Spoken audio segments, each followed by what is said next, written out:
Hi everybody, Ingo again.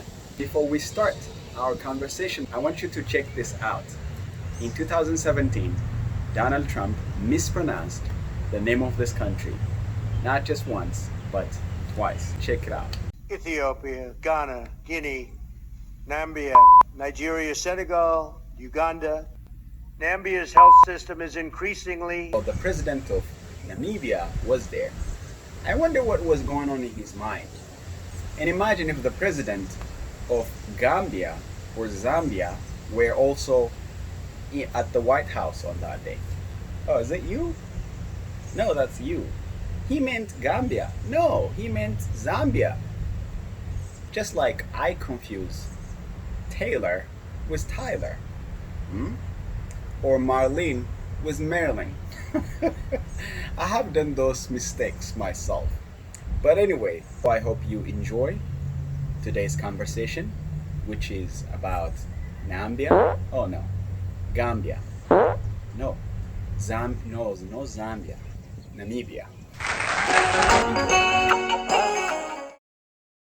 So your name is Julia. That's a typical American name. Is that how they name people in your country? Well, I've been told it's actually Finnish, and it makes sense because the Finns, we had Finnish missionaries who came to Namibia back in the day, and they introduced us to Christianity. And I'm told that Julia happens to be one of those ones. But I know what you're getting at. I do have an authentic African name. Oh, you have another name. Yeah. So my name is very interesting. It's Nuwanga. Nuwanga. That's how you say it. Uh-huh. And it's very special in that they don't just give it to anyone. They only give it to twins. So I'm a twin. I have a twin sister. They always give Nuwanga and Shekupe to twins. And if it's boys, the masculine version is Uwanga and Shekutamba. Oh. So in my tribe, they only give those names to twins. Okay, that's awesome. So if you find another Namibian who's called Nuwanga, you know that she's a twin. And if it's Uwanga, then it's a male twin. Very interesting. I'm always fascinated by how cultures or countries name children because names are powerful. Names are powerful. Yeah. So speaking of tribe, you said you're from a tribe in Namibia. So how many tribes are there in Namibia? How many languages? Tell us a little bit about Namibia. We have 13 different tribes. All have their own unique language, very independent from other languages, no similarities whatsoever. Wow. So the language that you would find being spoken most commonly by almost everyone would be English because that's our official language, or Afrikaans. We call ourselves a very young nation because we only gained independence from colonial rule in 1990. So we're in Southern Africa. Again, another interesting feature about my country. So we're on the west coast, just above South Africa. And on the west coast, we have the Namib Desert, and the country was actually named after that desert. It's the oldest in the world. Oh. I don't know if you knew this, which makes it very interesting because it has so many rare species. It's home to so many rare species. And then on the east side, we are surrounded by the Kalahari Desert. So it's pretty warm. Okay. Very dry. So what is the culture shock for you, like when you move to I think coming to New York, right? Yeah.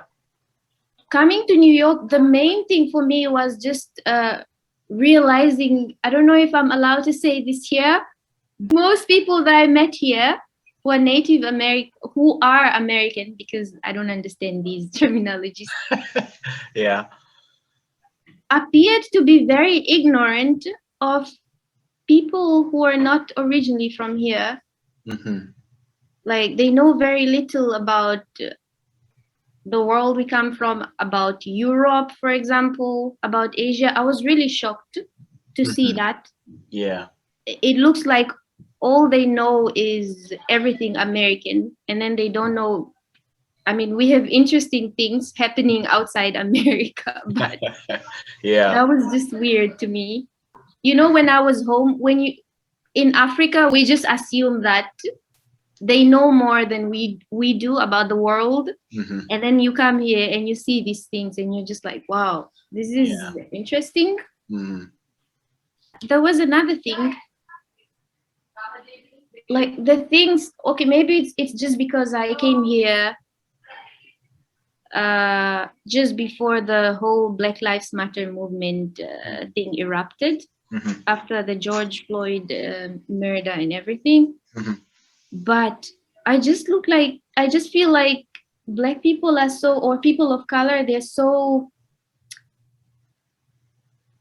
I don't even want to say discriminated against, but the brutalities that are going on here, it's just, this is just on another level. Hmm. I never thought that I would see this sort of injustices in America, Hmm. because I come from one of the few African countries where we have a large white population. And then we talk about discrimination, we talk about how these people look at us. And I think it's like it's bad, but that was nothing. If I have to compare it to what I've seen here, this is just, these are unthinkable acts, unthinkable things. Hmm. Hmm. It's sad, Yeah. but yeah. Have you experienced racism yourself here in America? Interesting question. Well, I'm very lucky to have, you know, every time I ever left home Hmm. for work, it was for to work in a multicultural environment. You know, when I was in Europe, Italy, I was working for the European Commission, so multicultural, and now the UN, Hmm. and everybody's very accepting of everybody else, which is good. Yeah. What I experienced here, I wouldn't call it racism, because it's just something that I noticed from somebody who was Black but American. Hmm. Their attitude towards me was a bit, I don't know, they just expected me to not know much just because I came from Africa. Hmm. And you know, of course, there are things that you wouldn't know about a place. Like, I wouldn't know, if I have to give you an example, I wouldn't know about how the subway works, how the subway here works. You need to get a metro card, and then you Hmm. need to know the lines and everything, which one goes Yeah. to Times Square, all that. But I know the general principle because I've been to other places where you Hmm. have the underground. But I felt like yeah, they just assume that you don't know anything if you don't know one thing. Yeah. Xenophobia. Yes, Yeah. maybe xenophobia, yeah. Yeah. Yeah. So, what kind of stereotypes do Namibians have about America or America, any other countries? we think that life is amazing here. Yeah, Yeah. we think it's easy living here. We think that everybody's well off. You know, in my country, we don't have that many. I was even shocked to see this when I went to Addis. I saw some women begging on the road, Yeah. and I was so shocked to see that. Hmm. And the same with when I came here, I saw a lot of people on the streets, you know, homeless.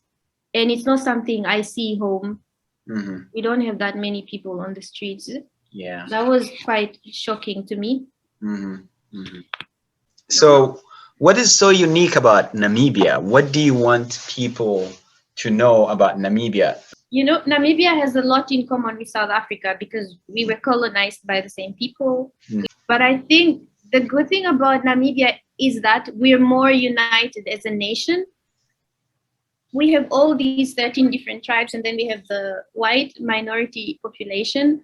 Mm. But we somehow learned to, and you know, we just gained independence 30 years ago. But I feel like we've all moved on. But like, if you look at the Black population here, their attitude towards the white population, and then vice versa as well, the attitude of white people towards Black people. Yeah. They're so divided. But the one thing I appreciate about my country is that we've somehow mastered the art of putting up with each other. which I think is a good thing. And then when it comes to the landscape, I always say we have the best landscape in the world because, you know, our population is very small. We are only 2.6 million and the land is really big.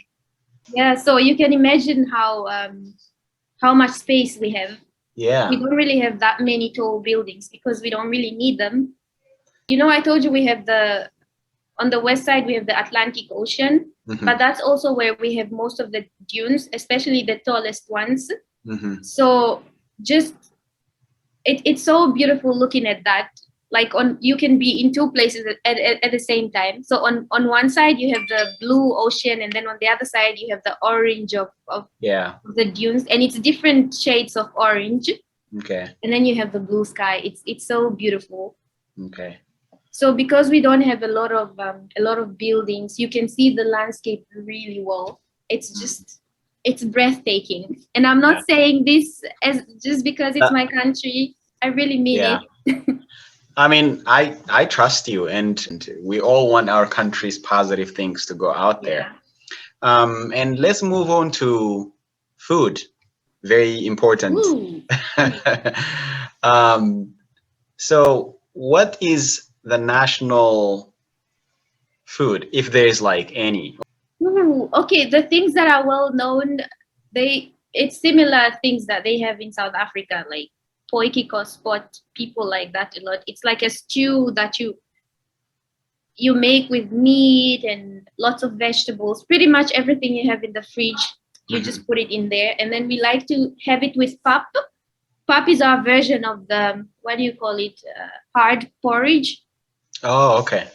It's hard porridge that you usually eat with different types of sauces. Okay. So like ugali in West Africa, is it something like that? Yes, like ugali. Okay. But then each tribe has its own staple dish. We don't really have a national one. The national ones are just the common things that we inherited from the Germans and from the Dutch. Okay. Okay. My tribe, for example, by the way, this is my traditional attire, the head wrap. This is the looks color good. Signature color of my tribe. In my tribe, we have something called oshithima. It's a type of ugali, but it's made from millet. It's not your typical ugali, which is made from maize or corn. Okay. And then we just have it with chicken, beef, lamb, goat meat. Okay. Okay. In my tribe, we have, what do I call, caterpillars? Yeah. Before, those worm-like things that become butterflies after some point. We eat them in my tribe. Oh, okay. So at the age of butterflies, or? Oh, no. When they're still caterpillars. Oh, okay. Before they start flying. Yeah, they're considered a high protein food. Yeah. Cool. And if I or anybody who is American or European wants to visit your country, where should we go? Is there like a historical site or tourist attraction places? You should definitely go to Swakopmund. That's the town where it's one of the towns along the coastline where the sea meets the desert.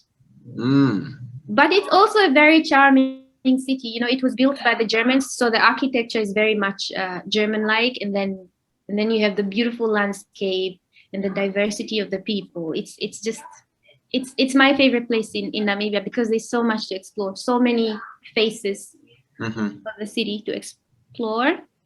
And then we have the second largest canyon in the world after the Grand Canyon, the Fish River Canyon, and then we have the Caprivi Strip in the northeastern part of Namibia. It's very beautiful. We have the last surviving white rhinos, if I'm not wrong. Oh, white rhino. So we have a lot of beautiful national parks where you find all these animals. So yeah.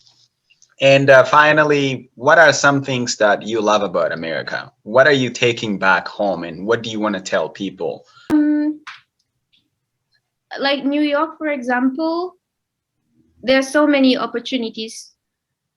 Like if you're hardworking, there are so many opportunities. And I see how they say like it's easy to make it big here. Like if you're just committed to whatever it is you're doing, I feel like the opportunities here are really good. And then it's like it's a global town, if you want to put it that way. You meet people from so many different parts of the world. I was living in Harlem when I first moved here, and I saw so many people from Southern Africa, from different parts of Africa, and then I saw people from Asia.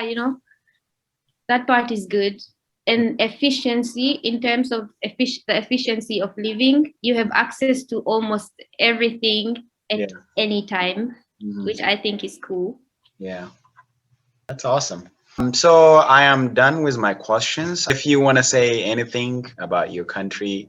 Unlike other African countries, where it's a different scenery when you come to Namibia. So try to visit us. It's very unique.